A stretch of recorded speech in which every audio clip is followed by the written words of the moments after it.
It was now the 8th day since I had had my assistant in the desert, and I had listened to the story of the merchant as I was drinking the last drop of my water supply. "Oh," I said to the little prince, "these memories of yours are very charming, but I have not yet succeeded in repairing my plane. I have nothing more to drink, and I, too, should be very happy if I could walk at my leisure toward a spring of fresh water. My friend the fox," the little prince said to me, "my dear little man, this is no longer a matter that was anything to do with the fox. Why not?" "Because I am about to die of thirsty." He did not follow me reasoning, and he answered me, "It is a good thing to have had a friend, even if one is about to die. I, for instance, am very glad to have had a fox as a friend. He has no way of guessing the danger. I say to myself, he has never been either hungry or thirsty. A little sunshine is all he needs." But he looked at me steadily and repeated to my thought, "I am thirsty too. Let us look for a well." I made a gesture of vainess. It is absurd to look for a well at random in the immensity of the desert, but nevertheless, we started walking. When he had trudged along for several hours in silence, the darkness fell, and the stars began to come out. Thirsty has made me a little feverish, and I look at them as if I were in a dream.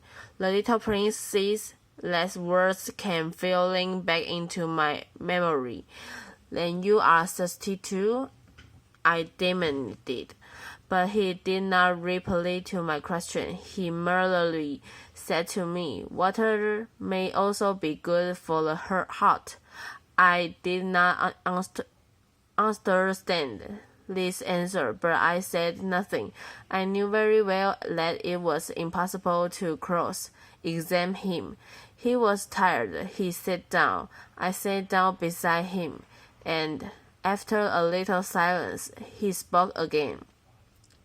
"The stars are beautiful because of a flower that cannot be seen," I replied. "Yes, that is so." And without saying anything more, I looked across the ridges of sand that were stretched out before us in the moonlight. "The desert is beautiful," the little prince added. And that was true. I have always loved the desert.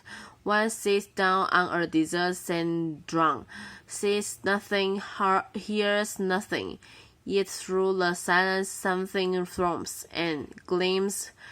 "What makes the desert beautiful," said the little prince, "is that somewhere it hides a well."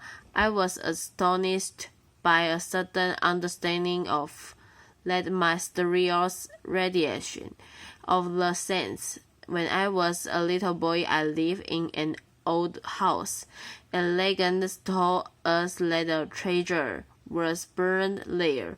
To be sure, no one had ever known how to find it.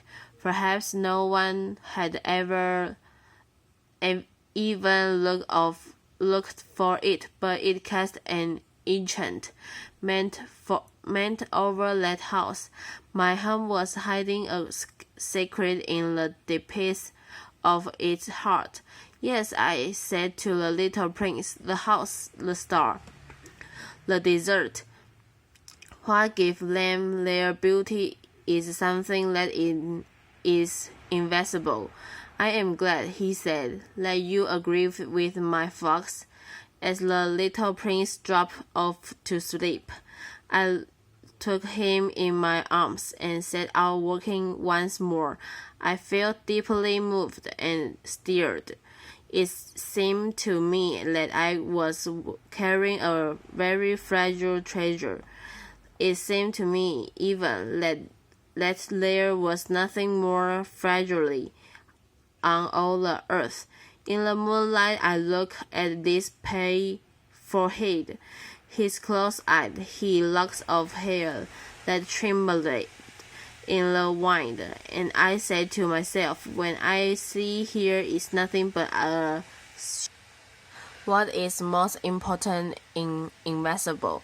As his lip opened slightly with the substitution of a half smile, I said to myself again, what moves me too deeply about this little prince who is sleeping here is his loyalty to a flower, the image of a rose, that shining through his whole being like the flame of a lamp, even when he is asleep, and I feel him to be more fragile still. I feel the need of protecting him as if he himself were a flame that might be exciting glacied by a little puff of wind, and as I walked on so, I found the well at